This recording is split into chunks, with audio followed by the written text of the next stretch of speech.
Mount Etna, Europe's highest active volcano, covered in forest and solidified lava, is a huge attraction of Sicily. Etna offers skiing in the winter and hikes during the summer. Mount Etna's last eruption was in 2002, and history has shown that the volcano's eruptions have been so destructive as to cover whole towns with lava. Sicily's beaches have transparent blue-green waters, long sandy beaches, and nearby picturesque villages offering bars, cafes, shops, nightclubs, and hotels that line the shore. There are some public beaches, but the best ones to go to are the Lidos, which are semi-private beaches that have chairs, parasols, sport areas, lifeguards, and dining facilities. These beaches cost a small price, but are definitely worth it. We were supposed to go kayaking, and we were just walking down the street, and a van pulled up and said, "Hey, you want to go to the beach?" And we said, "Sure." So we hopped in the van and said, "Well, where are we going?" And we ended up going to Siracusa, to the Fontana Bianca, which is a really sweet beach, where we met Albert, and he decided to buy us lots of drinks in the middle of the day, and we went and jumped off these really sweet rocks and got face full of salt water. We got to go all around on little paddle boats.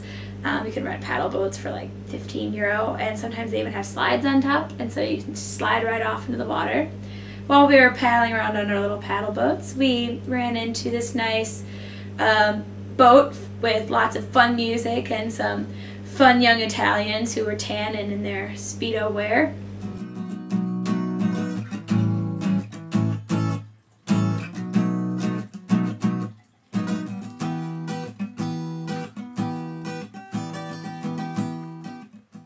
Palermo, Sicily's capital, contains over 2,600 years of different kinds of cultures.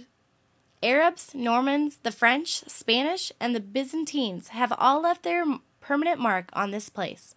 The busy and beautiful city is famous for its Norman palace, beautiful architecture, and the Capuchin catacombs, where bodies of friars and locals of Palermo are dehydrated or embalmed and placed on racks or in cases.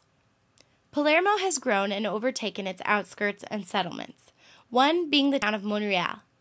Monreale is famous for its cathedral with unique mosaics and encompassing a combination of Islamic, Christian, and Jewish aspects of religion in its art and architecture. The term Trinacria means triangle, as for the shape of the island, and was referred to by the Greeks and Romans as the star with 3 points.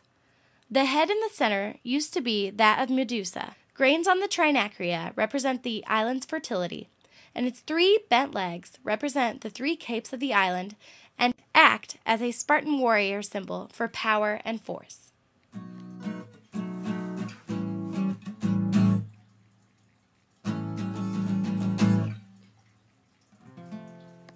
The Greek poet Pindar called it the most beautiful city of mortals. Ancient Agrigento hosts the Valley of the Temples, where well-kept Greek Doric-style temples constructed during the 5th and 6th centuries BC are situated at the foot of a hill outside of the town. They are named after Greek gods Zeus, Vulcan, and Hercules.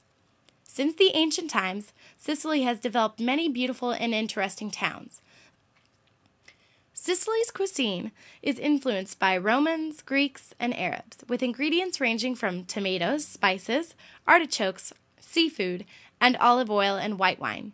Pistachio and eggplants are frequently used in Sicilian dishes like pastas and pizzas. For dessert, granita, cannoli, and gelato are the best and tastiest of the treats. There are gelato stands everywhere. I don't know how these people aren't all obese. My favorite gelatos have been, I like the Nutella ones, I like the double chocolate with the chocolate chunk and the chocolate fudge with the brownies in there. I tried one when I was up in Palermo, and it was gelato, but it was like a frozen yogurt. It wasn't the actual ice cream, and it was strawberry, fragola, I think is how you say it. And that was one of the better ones I had too. Wineries are all over the island, but the best are near the foot of Mount Etna.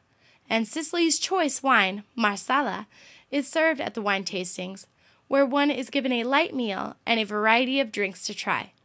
An agriturismo is a country farm that provides lodging and also an eating experience where one will eat many courses of food, from appetizers, main dishes, to desserts.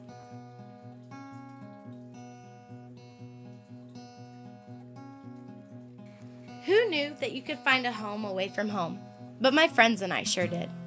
Sicily knocked on my door that summer 2009, and I answered and fell in love right away. The island taught us to rethink the way that we live our lives and treat every detail and person we encounter. It showed us some of the most unique and beautiful places imaginable. On behalf of my friends and myself, I invite you to enjoy the experience that lies ahead of you on a trip to Sicily. I just want to say thanks for the blistering sun, for the kindness of the Italian people, for the impeccable pizza, for the beauty of the land so ancient and yet so changed, Sicilian style. Ciao, Bella!